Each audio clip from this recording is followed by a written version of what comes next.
What was the strangest thing you ever ate in the 60s or 70s? Back then, America was fearless in the kitchen, spraying cheese from a can, turning milk pink with cereal, and molding vegetables into Jell-O. Some of these food experiments were surprisingly good, others unforgettable for different reasons. Today, let's step back into those kitchens, grocery aisles, and family dinners and rediscover the strange food fads that came and went, but still live on in our memories. Gerber singles. Back in 1974, Gerber, the trusted name for feeding America's babies, made a bold move. They introduced Gerber singles, pureed meals for adults packaged in the very same jars used for infants. Beef burgundy, chicken a la king, even pureed peas. All smooth, all spoon-ready, all visually identical to baby food. The idea came from good intentions. Busy single adults, college students, or young workers who needed a quick meal. But concept and culture collided. Because food isn't just about nutrition, it's about dignity and identity. Adults opening a tiny glass jar and eating mush with a spoon felt infantilizing. Nobody wants to proudly display a cupboard full of baby jars when they're 25. And so, Gerber singles quietly disappeared, leaving behind one of the most memorable marketing missteps in food history. Kugel. If you were a kid in the early 70s, you may remember Kugel, a peanut butter that came in playful flavors like chocolate, cinnamon, vanilla, and banana. Kraft marketed it with a goofy, wiggling mascot on TV, bouncing around while kids spread flavored peanut butter on everything from crackers to celery sticks. It was fun, it was playful, kids giggled at the commercials. But there was one problem: parents. Peanut butter in America was a sacred staple. Simple, wholesome, familiar. Adding dessert-like flavors made it feel more like candy disguised as lunch. And as artificial flavors fell out of favor, Kugel's charm evaporated. Yet, even today, some adults smile remembering the jar, and the feeling of being a kid in a decade when everything suddenly seemed brighter, sweeter, and more playful. Reggie Bar. In 1978, Nabisco capitalized on the unstoppable charisma of New York Yankee legend Reggie Jackson. They rolled out the Reggie Bar, a thick puck-shaped treat loaded with peanuts, caramel, and chocolate. It was meant to feel strong, bold, and full of swagger, just like the man it celebrated. The marketing moment was historic. They handed out free bars at Yankee Stadium, and fans threw them onto the field in celebration. The spectacle was unforgettable. The candy, however, was simply good, not great. Once the excitement faded, so did sales. But for those who were there, or even saw the footage, the Reggie Bar wasn't just a candy. It was a piece of baseball history, a sweet memory of a louder, prouder era of American sports. Funny Face. Funny Face drink mix entered the powdered drink wars to challenge Kool-Aid, with characters like Goofy Grape and Freckle-Faced Strawberry plastered on every package. Kids loved the cartoon mascots, and for a moment, Funny Face seemed poised for dominance. But the product used cyclamate, an artificial sweetener that was banned by the FDA in 1969. Reformulated versions lacked sweetness, richness, and flavor. The fun packaging remained fun, but the taste never fully recovered. Many people remember asking mom for the bright packets with silly faces, only to eventually drift back to Kool-Aid. In the end, Funny Face didn't fail because of lack of charm, but because taste is king. Fizzies. Fizzies were tablets you dropped into water, turning plain tap water into a fizzy, soda-like drink. To kids, it was magical. Science experiment meets refreshment. Watching the bubbly reaction felt like conducting a chemistry show in your own kitchen. But nostalgia remembers magic more kindly than taste. In reality, flavors were inconsistent, sometimes weak, sometimes artificial, sometimes oddly metallic. And when sweetener regulations changed, reformulation altered the taste even more. Fizzies faded away. But ask anyone who tried them, and they'll likely grin and say, "Oh yeah, I remember those. Did you ever try any of these?" Or maybe you remember seeing them in the store or in a TV commercial. If so, drop a comment. We'd love to hear what you remember. The Big Barney. Before the Big Mac became a household name, there was the Big Barney at Red Barn restaurants. If you grew up in the 60s, you might remember pulling up to a restaurant shaped like an actual barn. Bright red siding, white trim, and a warm country-style charm. The Big Barney featured 2 beef patties, cheese, lettuce, and a 3-part bun, just like the Big Mac would later. In a way, Red Barn did it first. But competition wasn't just about flavor. It was about branding, franchising, and national identity. McDonald's standardized their buildings and advertising, while Red Barn kept its quaint architecture and regional personality. The Big Barney wasn't a failure of taste. It was a victim of economics. And older Red Barn fans still remember it fondly, as a reminder of a more personal era in fast food. Burger King's Jumbo. In 1968, Burger King introduced the Jumbo, a hot ham and cheese sandwich served warm on a soft roll. The target audience was folks looking for something lighter, something different. Some customers loved it, especially those who didn't always want beef. Others wondered why a hamburger chain was selling deli meat. But if you stopped for lunch after school events, or on your way home from church, or on a family road trip, you might remember unwrapping that warm paper packet and tasting something cozy and simple. The Jumbo returned briefly in 2014, but only for nostalgia's sake. The original had already faded into memory, where it remains fondly preserved. Hula Burger. Ray Kroc believed that pineapple could replace meat during Lent. And so came the Hula Burger, a grilled ring of pineapple topped with cheese, no beef patty, on a bun. It wasn't a bad idea culturally. Many Catholic customers did avoid meat on Fridays. The only issue? People preferred fish. Fruit and cheese sandwiches simply weren't the flavor profile most Americans wanted. The Filet-O-Fish won. The Hula Burger didn't. But the attempt showed something charming. Even the biggest food chains experimented, stumbled, and learned. Canned hamburgers. Next up, we reach one of the strangest attempts at convenience, the fully assembled hamburger stored in a can.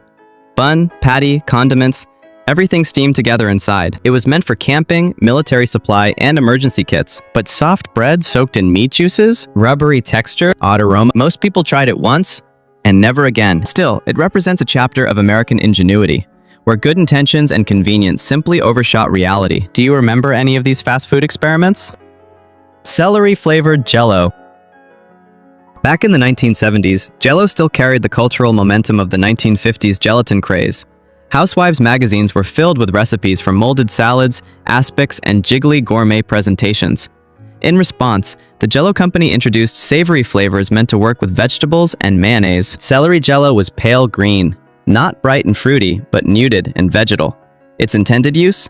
As a base for salads containing carrots, olives, shrimp, tuna, or diced vegetables. But here's the thing. While many people enjoyed experimenting, very few found a way to make celery-flavored gelatin truly taste good. Even the bravest home cooks struggled to use it without guests politely pushing it around their plates. It wasn't a failure of intention, it was a failure of appetite. And by the mid-70s, celery Jell-O quietly vanished from shelves. Italian salad and mixed vegetable Jell-O. Alongside celery, Jell-O also tried flavors like Italian salad and mixed vegetable.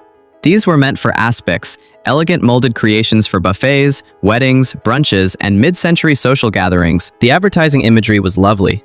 Glamorous salads shaped like rings or towers, garnished with parsley, sliced radishes, or shrimp. But the reality was more awkward.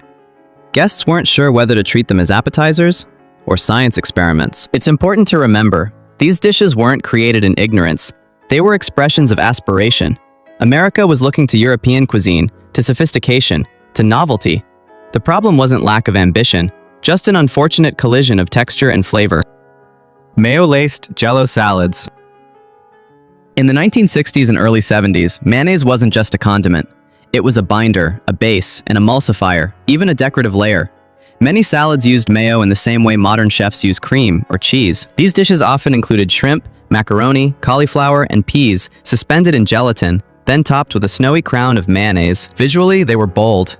They looked like showpieces, centerpieces for potlucks, community dinners, and church socials. And many people genuinely liked them, especially in the Midwest, where these recipes were cultural staples. Were they strange?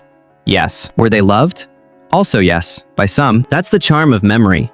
Every family had at least one relative who made a version of this. Jell-O 1, 2, 3. Jell-O 1, 2, 3 was marketed as magic in a glass. One packet of powder, one preparation process, and as it set, it's separated into 3 layers: creamy top, mousse-like middle, classic firm base. Moms loved the idea. Kids were fascinated. It looked like a dessert from the future, but in practice, many families found it finicky. If your fridge wasn't at the perfect temperature, if the timing wasn't just right, the layers wouldn't form correctly. Still, people remember the excitement of opening the refrigerator door, peeking in to see whether the dessert looked like the picture in the ad. For many, that anticipation alone was a sweet memory. Beef fudge. Beef fudge was a real recipe from the late 1960s, blending chocolate fudge with bits of beef. The idea was rooted in the sweet-savory pairing concept, like salted caramel or bacon maple combinations today, but the execution was challenging. People expected chocolate fudge to melt on the tongue, smooth and sweet. Instead, they encountered tiny flecks of meat, chewy and salty. Most families tried it once as a novelty. Some cooks quietly never spoke of it again. But there's something endearing about it too, the courage to try something new. Families laughed together, grimaced together, and remembered it forever. Did your family ever make one of these gelatin-based creations? Deviled rice. Straight out of Miss Fluffy's rice cookbook, deviled rice was a mix of cooked rice, green peppers, onions, sour cream, Worcestershire sauce, mustard, pimentos, and currant jelly. It created a texture that was neither creamy nor firm, more like a thick, tangy mash. The flavor was confusing, part spicy, part sweet, part sour, but we shouldn't laugh at people who made it. They were trying something new, something fashionable. They saw a recipe in a magazine and wanted to impress guests, to bring something modern to the table. Even if it backfired, it came from a spirit of care. Fish meringue pie. Fish pie topped with whipped meringue might sound shocking today, but it came from an era when cooks were still exploring how to elevate humble ingredients. With whitefish inside and fluffy meringue on top, it played with contrast, salty versus sweet, creamy versus airy. Some recipes added bacon or tomato to balance the flavors. Many people couldn't quite get used to it, but you can imagine somebody's grandmother preparing it with pride, expecting it to be elegant. Even if taste buds disagreed, love and effort went into it, and that's what stays in memory. Ham in gelatin and aspic-style meat displays.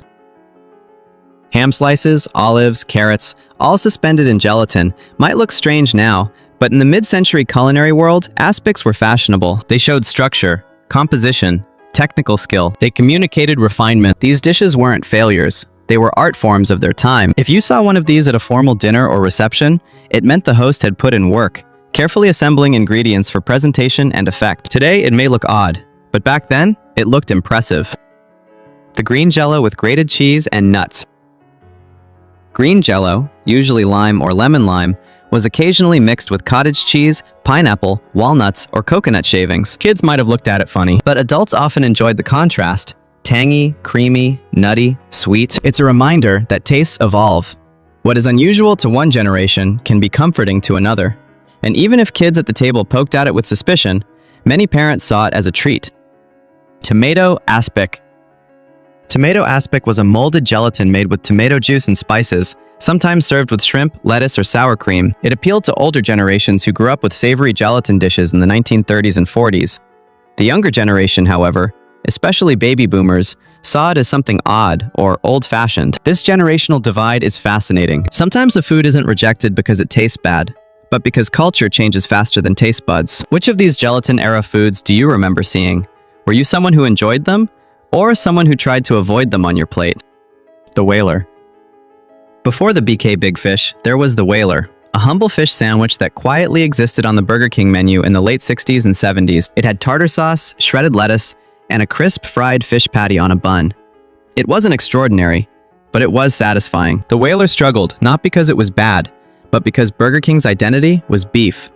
Their brand was built on flame-grilled burgers, so the fish sandwich lived in the shadow of the Whopper. Still, for families during Lent, the Whaler was a little tradition, one that some people still remember with affection. Muggo lunch. Before microwavable soup cups, before instant ramen, came Muggo lunch from Betty Crocker in 1976. Just pour in boiling water, and like magic, you had mac and cheese, spaghetti and sauce, or beef noodles. It wasn't gourmet, but it fit the times. Women were entering the workforce in greater numbers, kids were preparing more meals on their own, and convenience was everything. For some, Muggo lunch tasted like freedom. I don't need to cook. I just need a kettle and a cup. For others, it was a bit bland. Eventually, granola bars and microwavable noodles replaced it, but many remember those packets with nostalgia, because behind the flavor was a changing America. Space food sticks. In the space race era, anything connected to NASA carried instant credibility.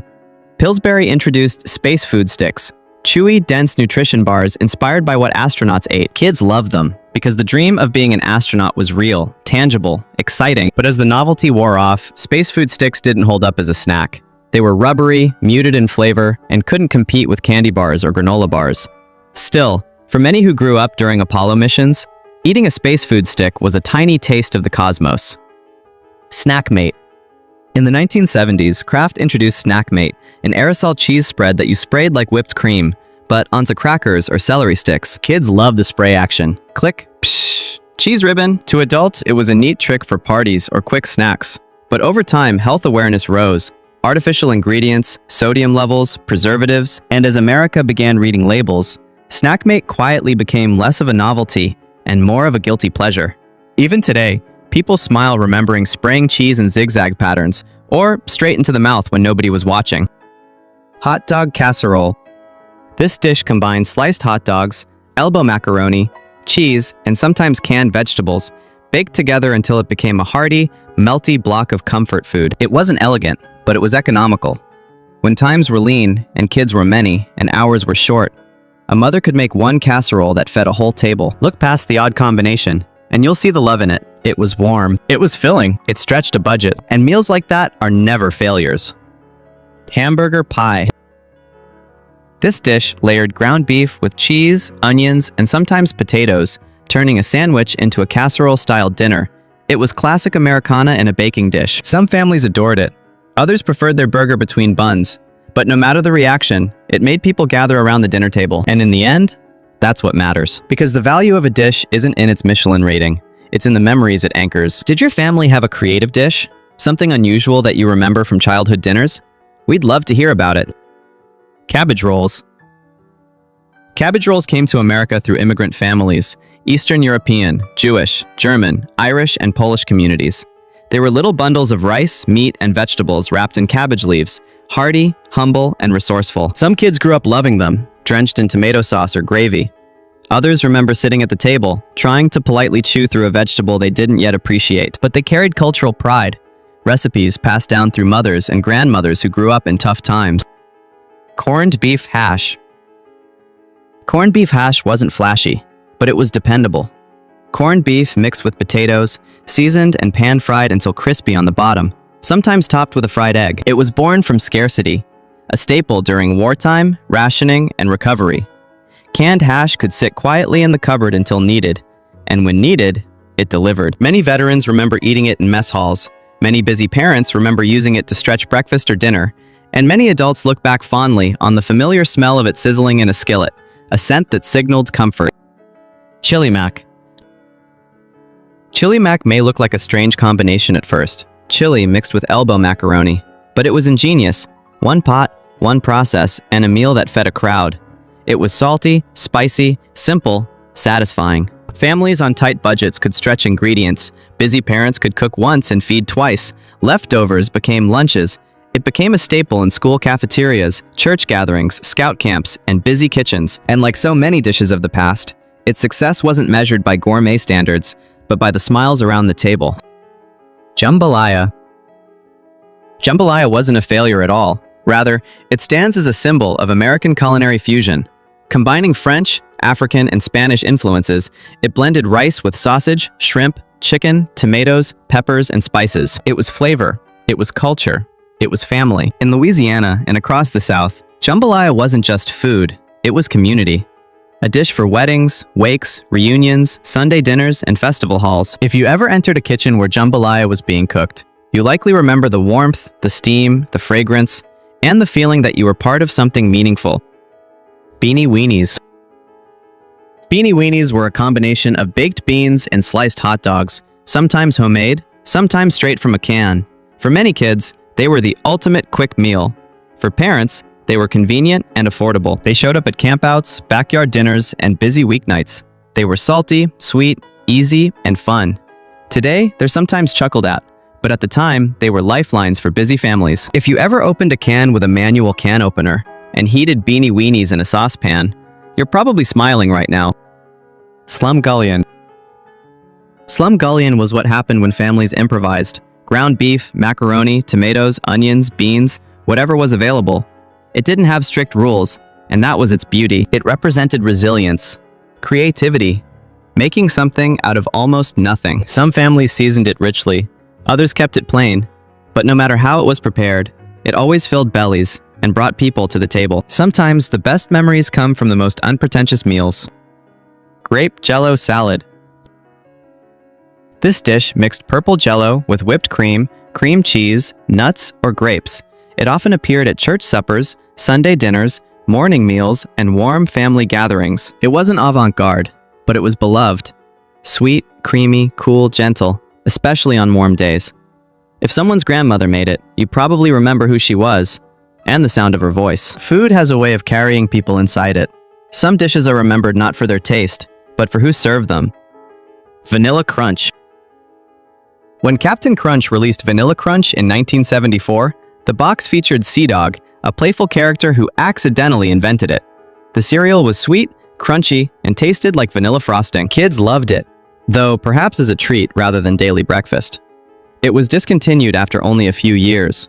But it remains one of those "do you remember" products that spark instant nostalgia. Sometimes the things that vanish quickly are the ones that leave the strongest impressions. Which of these humble household foods did you grow up with?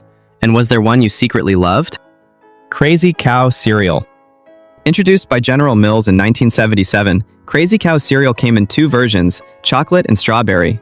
The fun wasn't just in the cereal itself, but in what it did to the milk. When you poured milk over the puffs, it transformed into chocolate or strawberry milk. To a child, this felt magical, like having two treats in one, cereal plus flavored milk. Kids loved it, though parents sometimes noticed the sugary flavor powder was more exciting than nourishing. Crazy Cow eventually disappeared, but if you remember waking up before school and pouring yourself a bowl, you remember not just the taste, but the feeling of independence, choosing your own breakfast, your own way. Tangy Taffy. Tangy Taffy arrived in 1976 with a mission: shake up the candy world by making taffy sour instead of sweet. The reaction was intense. Some kids loved the punchy sourness, others recoiled. The texture was also famously sticky, one of those candies that pulled at your teeth and stretched into long strings if you tried to bite it too slowly. It was fun for a moment, but it didn't become a classic. Yet, even today, if you mention Tangy Taffy to someone who tried it, they'll likely remember exactly where they were when they first peeled that wrapper. Candy can lock in memories like that. Waffle-Os. There were cereals you simply ate, and then there were cereals you experienced. Waffle-Os fell squarely into that second category. Those tiny waffle bits had a strong maple kick that woke up your taste buds fast. Some kids crunched away with enthusiasm, while others learned quickly that these little squares demanded careful chewing. But the magic of Waffle-Os didn't fully live in the flavor. It lived in how it felt. The box looked like a doorway into a cartoon prairie, and the commercials made you believe breakfast was a cowboy adventure. Kids weren't just eating cereal, they were rounding up waffle bites like miniature cattle on the breakfast table. And that jingle, "Get along, little blueberry critters," had a habit of embedding itself in your brain long after the milk bowl was washed. Waffle-Os didn't last long in stores, but it didn't need a long shelf life to make an impression. It belonged to an era when cereal boxes doubled as treasure maps, when commercials were mini-stories, and when a simple bowl of cereal could turn an ordinary morning into something almost magical. 7-Up salad.